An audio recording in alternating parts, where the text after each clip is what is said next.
To wind up this series on influence of people over our lives, I believe we cannot ignore the impact that our peers have on us. When you look at the relationships of friendships, you'll realize that across common circles, people develop common interests, common trends, people even start developing similarities because truly there is significant influence that our peers have on us. Join me on this episode of CITAM Church Online as we talk a bit more about influence of peers in our lives. My name is Kuya Ayiecha. Stay tuned to CITAM Church Online.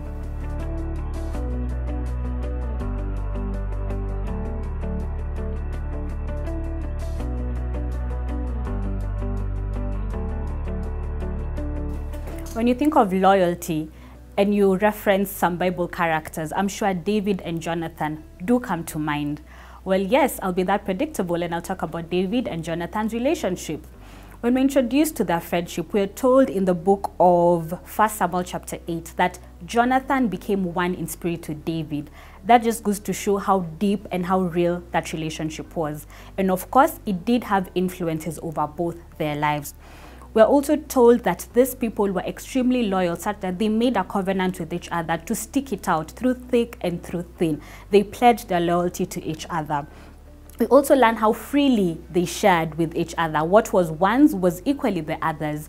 And so that relationship, of course, did have significant influence on both their lives. They also confided with each other. There was an openness and a freedom that came with being friends with each other. You'll realize that Saul was not the biggest fan of David, and Saul was Jonathan's father. But you'll understand that this friendship was so real and so rich such that they decided to stick it out together. Jonathan advised David. Jonathan saved David from occasions where Saul wanted to take his life. And you can see how that progressed to not only affect them, but also affect their families. A few lessons I pick up from the influence of friendships from David and Jonathan's life is, first and foremost, any relationship requires work, that you need to put in work. And it's not just one party putting in the work, it's both people. You need to be invested in your friends. Take time to call them, to check up on them, to just share life with them. Second of all, it's helpful if the relationship is symbiotic. It can be one person giving and the other receiving all through. These turns that you take, there's times you'll have to step in for your friend, there's times friends will have to step in for you. So there's that relevance of having both parties within a friendship or relationship helping each other out and building each other up. Thirdly, there's an effect that relationships have on people because we live in a social world. Therefore, how people relate with each other affects other people around them. You'll see that David and Jonathan's relationship flowed over and above just the two of them as individuals into their families, and they pledged loyalty to each other's families even after they had both passed away.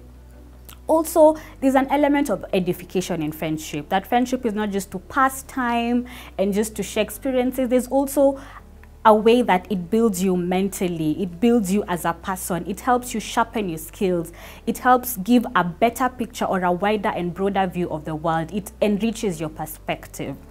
And last but not least, you'll realize that for a friendship to work, for peer influences to be beneficial to others, the different parties have to really put in work to ensure that they have what it is they want to share with others out.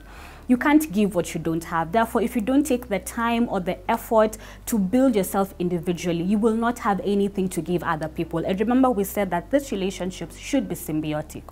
Another thing I think I should point out in this relationship is that sometimes peer relationships come in seasons. And in some seasons, we grow off relationships, we grow into others, and the cycle just keeps moving. But my encouragement to you people is that at the end of the day, when seasons come, for example, when David lost his friend Jonathan, he mourned him, he grieved for him. But there's a point that it gets that you need to pick yourself up and move forward. The most important things we'll carry from peer influences is who it makes you, who it sharpens you to be, who it encourages you to be, and who it makes you to other people.